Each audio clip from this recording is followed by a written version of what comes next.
Assalamualaikum warahmatullahi wabarakatuh.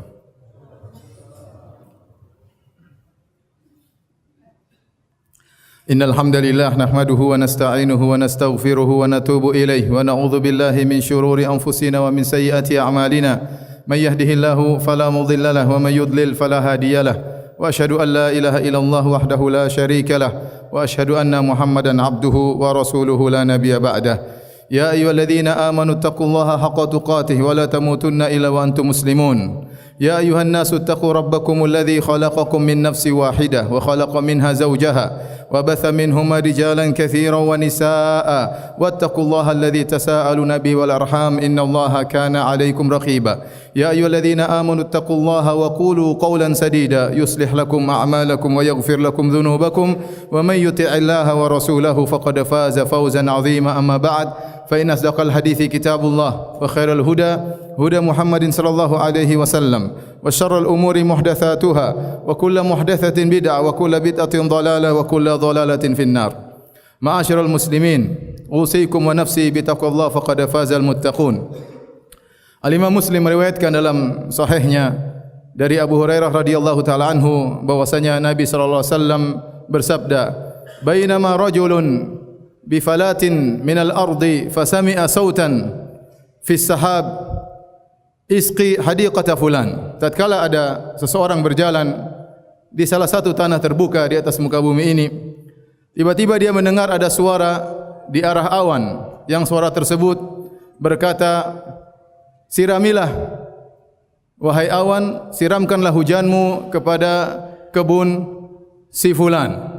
Fatanahas sahabu, maka awan pun bergerak ke arah tertentu. Fa afraga ma'ahu fi harratin, tiba-tiba awan tersebut mencurahkan airnya di sebuah harrah. Harrah adalah tempat yang penuh dengan bebatuan.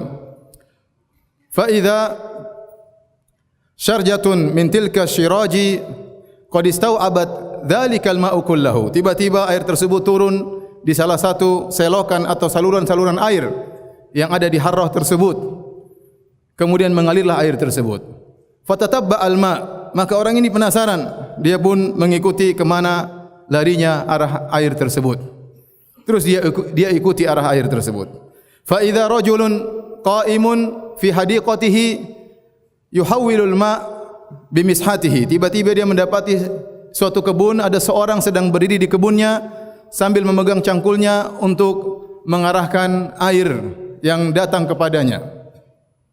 Maka dia pun bertanya kepada orang tersebut, "Ya Abdullah, masmuk?" Wahai Abdullah, siapa namamu?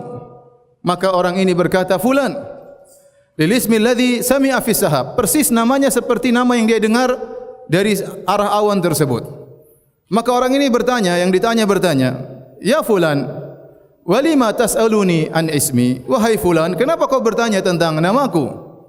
Maka orang ini berkata, "Ya, fa inni sami'tu sautan fi sahabil ladzi hadha huwa ma'uhu yaqul isqi hadikata fulan alladhi huwa ismuk." Aku tadi mendengar di awan ada suara berkata kepada awan, "Curahkanlah airmu kepada hadikah kebunnya si fulan, yang fulan tersebut adalah namamu. Madza tasna'u fiha? Apa yang kau lakukan dengan kebunmu sehingga ada awan diutus oleh Allah untuk mencurahkan hujan di kebunmu?" Maka orang ini berkata, "Amma idza qulta hadza, karena kau sudah berkata demikian, fa ana anzur ila ma yakhruju minha, sungguhnya aku ini melihat hasil dari kebunku, yang keluar dari kebunku. Fa atasaddaqu bi thuluthihi, maka aku bersedekah dengan sepertiga hasil kebunku.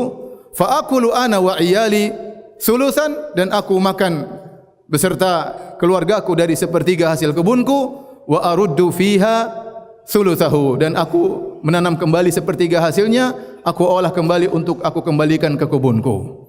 Hadis sahih riwayat Muslim.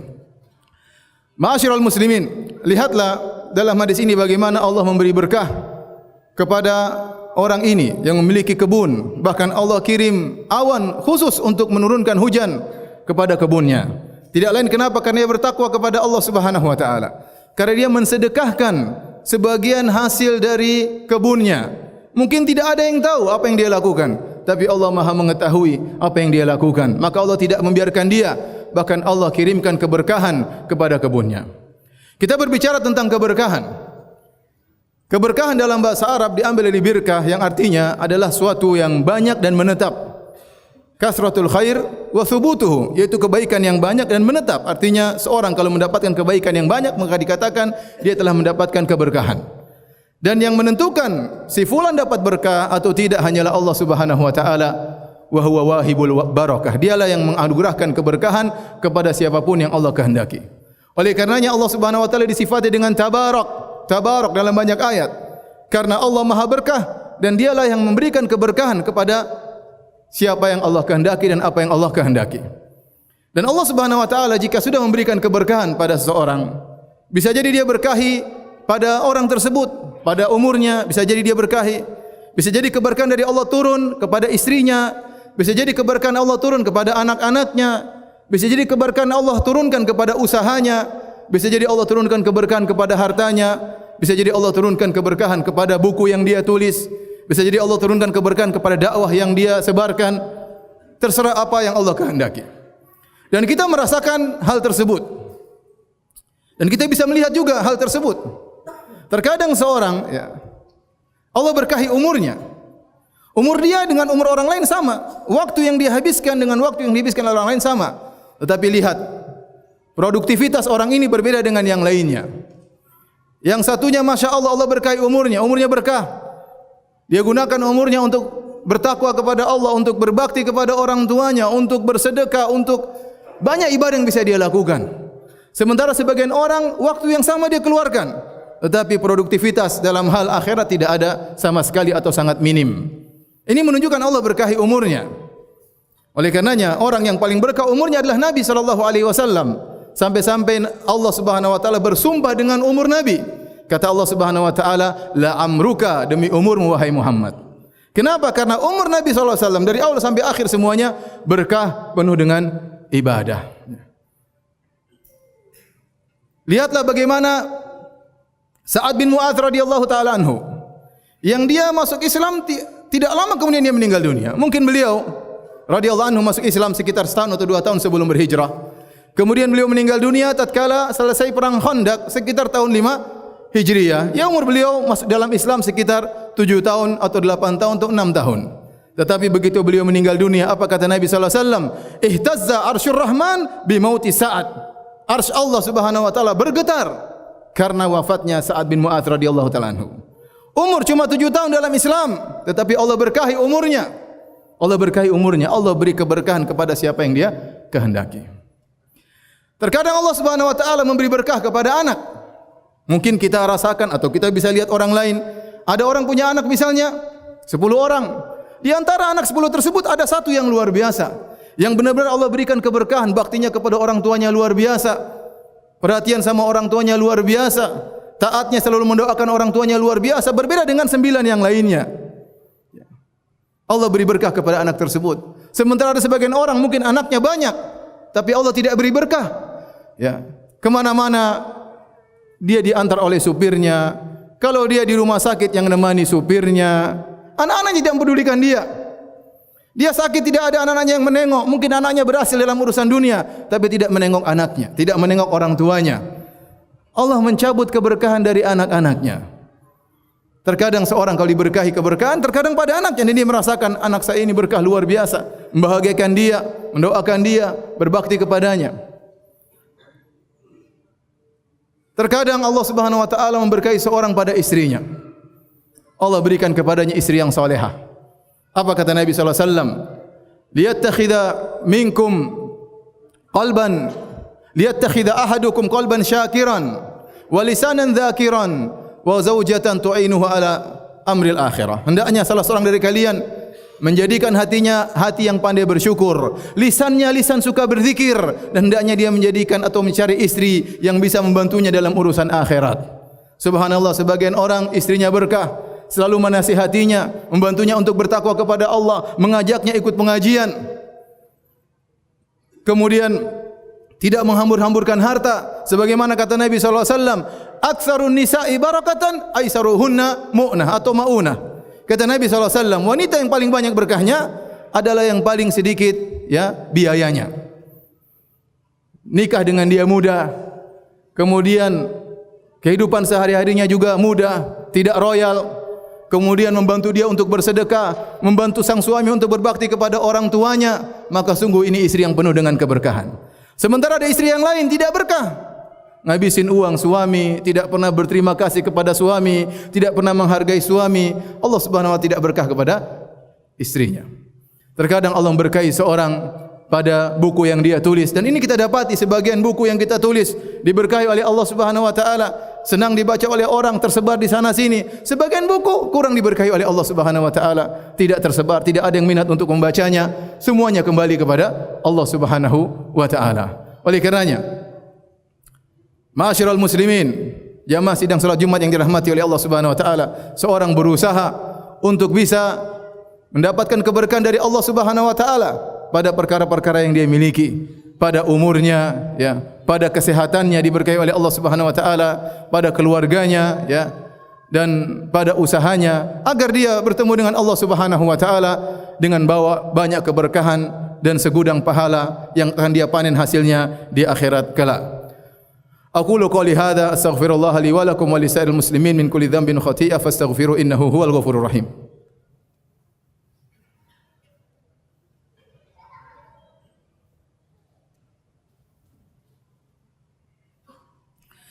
Alhamdulillahi ala ihsanih wa syukru lahu ala taufiqihi wa amtinanih wa asyhadu an la ilaha illallah wahdahu la syarika lahu ta'ziman li sya'nih wa asyhadu anna Muhammadan abduhu wa rasuluhu da'ila ridwanih.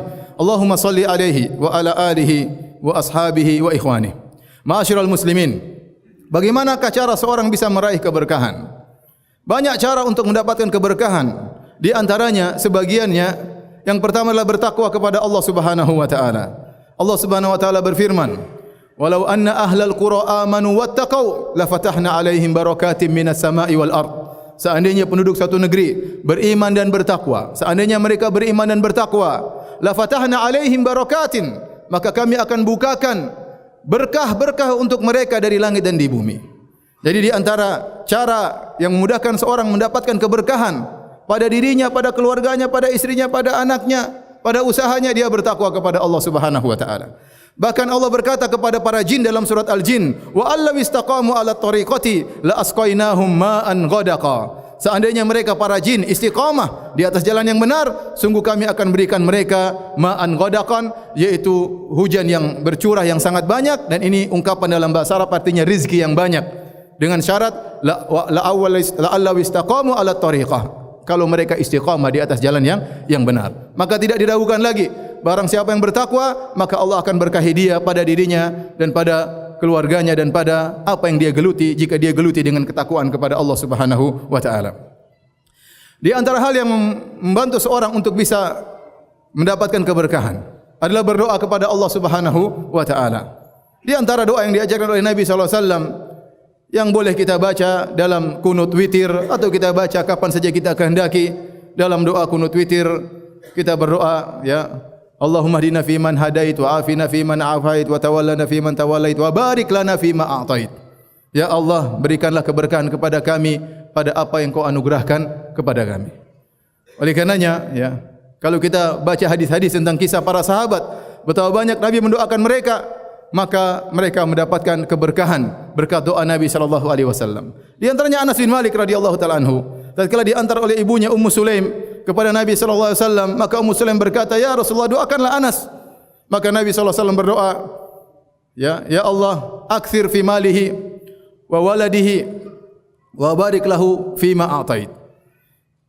Ya Allah, perbanyaklah hartanya dan anaknya dan berkahilah dia pada apa yang Kau berikan kepadanya. Maka Anas bin Malik diberkahi oleh Allah Subhanahu wa taala. Hartanya banyak, anaknya banyak, sampai Anas bin Malik mengatakan, "Inna waladi wa walada waladi ya la yata'addawna mi'ah al-yawm." Sungguh anakku dan cucuku lebih dari 100 orang sekarang. Diberkahi oleh Allah Subhanahu wa taala berkat doa Nabi sallallahu alaihi wasallam. Demikian juga Nabi mendoakan kaum Muhajirin, kaum Ansar. Kata Nabi sallallahu alaihi wasallam, "Allahumma la khaira illa khairul akhirah, fabarikil ansara wal muhajirah." Ya Allah, tidak ada kebaikan kecuali kebaikan akhirat, maka berkahilah kaum Ansar dan kaum Muhajirin. Nabi mendoakan mereka, dan banyak sekali doa-doa Nabi, ya, agar sahabat-sahabat diberikan keberkahan. Demikian juga contohnya kalau kita makan di rumah orang, kemudian kita dikasih makan, maka dianjurkan kita mendoakan keberkahan bagi orang yang telah mengundang kita makan. Di antara doanya, Allahumma barik lahum fi ma razaqtahum waghfir lahum waghfir lahum. Kata Nabi sallallahu alaihi wasallam doanya, ya Allah wa barik lahum fi ma razaqtahum. Ya Allah, berkahlah kepada mereka dari rezeki yang Engkau berikan kepada mereka. Kemudian di antara sebab untuk mendapatkan keberkahan, janganlah mengambil harta tidak sesuai dengan haknya. Barang siapa mencari harta dengan cara yang haram, maka tidak diberkahi. Apa kata Nabi sallallahu alaihi wasallam? Man ya'khudhu malan bihaqqihi yubarak lahu fihi. Barang siapa yang mengambil harta dengan haknya, sesuai dengan cara yang benar, cara yang halal, ya, tidak menzalimi orang, tidak mengambil hak orang lain, maka akan diberkahi hartanya tersebut. Wa man ya'khudhu malan bighairi haqqihi. Barang siapa yang mengambil harta tanpa haknya, dengan menzalimi, dengan menipu, ya, dan yang lainnya, ya. Apa kata Nabi sallallahu alaihi wasallam? Famathaluhu kamathalil ladzi ya'kulu wa la yashba'. Maka perumpamannya seperti orang yang makan dan tidak pernah kenyang. Dia mengumpulkan harta banyak tapi dia tidak pernah kenyang, tidak pernah puas. Allah cabut rasa puas dari hatinya. Hartanya banyak, kita lihat zahirnya banyak tapi dia tidak pernah puas. Kenapa? Dia mengambil harta tanpa haknya. Di antara sebab seorang mendapatkan keberkahan pada hartanya, tatkala dia mencari harta, jangan nafsu, ya, jangan tamak. Kata Nabi sallallahu alaihi wasallam, inna hadzal mal khadiratun hulwah. Sungguhnya harta itu adalah hijau dan manis. Maksud Nabi sallallahu alaihi wasallam, harta itu memang enak dipandang. Siapa yang senang lihat harta banyak? Manis dirasakan, menyenangkan hati, menyenangkan seseorang. Hijau enak dipandang dan manis rasanya. Tapi Nabi sallallahu alaihi wasallam ingatkan, faman akhadhahu, barang siapa yang mengambil harta, ya, bisa khawatin nafs, dengan jiwa yang tidak tamak, tidak rakus kepada harta tersebut, yubarak lahu fihi, maka Allah akan beri keberkahan kepadanya. Wa man akhadhahu bi israfin nafs, adapun seorang mengambil harta dengan tamak, rakus, ya, ya, terus berusaha mencari harta sebanyak-banyaknya, tidak ada kepuasan dalam dirinya, fahuwa kalladzi ya'kulu wa la yashba', maka dia seperti orang yang makan dan tidak pernah kenyang. Maka kalau Anda ingin mendapatkan keberkahan, cari harta, jangan tamak. Allah sudah kasih, bersyukur kepada Allah Subhanahu wa taala. Kita cari harta sebanyak-banyaknya tapi jangan sampai ada tamak dalam harta tersebut. Karena itu bisa menghilangkan keberkahan pada harta yang kita cari. Kemudian di antara hal yang bisa menjadikan harta kita berkah adalah kejujuran. Kata Nabi sallallahu alaihi wasallam, al-bayyi'ani bil khiyar. Malam yatafarraqa. Sungguhnya dua orang yang melakukan transaksi masih boleh meneruskan atau membatalkan transaksi mereka berdua selama mereka belum berpisah. Kemudian kata Nabi sallallahu alaihi wasallam, fa in sadaqa wa bayyana, kalau keduanya jujur dan menjelaskan. Jujur tatkala melakukan transaksi, bahwasanya barang saya ini ada aibnya ini, kekurangannya ini. Kalau dia presentasi disebutkan ini begini, jujur dia, wa bayyana, dia jelaskan. Burika fi bai'ihima, maka keduanya akan diberkahi, ya, jual beli mereka. Wa in katama wa kadzaba, adapun kalau dia menutup-nutupi aibnya, dia berdusta, muhiqat barakatu bai'ihima, maka keberkahannya akan dicabut dari jual beli mereka berdua. Maka seorang yang ingin diberkahi, dia jujur dalam melaksanakan usaha apapun yang dia lakukan. Para hadirin yang rahmatillah subhanahu wa ta'ala, dari sini kita tahu menjadi patokan adalah keberkahan, bukan jumlah yang banyak. Betapa banyak orang memiliki harta yang banyak, betapa banyak orang memiliki kekayaan yang berlimpah ruah, toh dia tidak diberkahi oleh Allah Subhanahu wa taala. Hidupnya susah, tidak tentram, tidak tenang, masalah banyak, lihat kesulitan di raut wajahnya. Ya, bukan masalah banyak-banyakan, yang penting bagaimana seorang diberkahi oleh Allah Subhanahu wa taala. Ada seorang mungkin gajinya, ya, sedikit, tetapi dengan sedikit gajinya tersebut ternyata dia bisa bangun rumah, ternyata dia bisa berbakti kepada orang tuanya, ternyata dia bisa mencukupi anak-anak dan istrinya, ya. Rumahnya berkah, orang datang banyak situ, banyak tamu yang bisa dia layani. Sementara ada seorang mungkin gajinya 3 kali lipat, rumahnya tidak pernah ada tamunya, tidak berbakti kepada orang tuanya, terkadang utangnya masih banyak, padahal gajinya 3 kali lipat daripada orang yang pertama. Kenapa rahasianya? Yang satu diberkahi, yang satu keberkahannya dicabut oleh Allah Subhanahu wa taala. Semoga Allah Subhanahu wa taala memberkahi kita seluruhnya dalam kehidupan kita, dalam amal soleh kita. Innallaha malaikatahu yusalluna 'alan nabi, ya ayyuhalladzina amanu sallu 'alaihi wa sallimu taslima. Allahumma salli 'ala Muhammad wa 'ala ali Muhammad kama sallaita 'ala Ibrahim wa 'ala ali Ibrahim innaka Hamidum Majid. Wa barik 'ala Muhammad wa 'ala ali Muhammad kama barakta 'ala Ibrahim wa 'ala ala ali Ibrahim innaka Hamidum Majid. Allahumma ighfir lil muslimina wal muslimat wal mu'minina wal mu'minat al ahya'i minhum wal amwat innaka sami'un qaribun mujibu da'awat wa ya qadhiyal hajat. Allahumma ati nufusana taqwaha wa zakkiha anta khairu man zakkaha anta waliyuha maulaha. Rabbana zalamna anfusana wa illam taghfir lana wa tarhamna lanakunanna minal khasirin. Allahumma ighfir lana ma qaddamna wa ma akharna wa ma asrarna wa ma a'lanna wa ma anta a'lamu bihi minna antal muqaddim wa antal muakhir la ilaha illa ant. Rabbana atina fid dunya hasanah wa fil akhirati hasanah wa qina adzaban nar wa aqimus salah.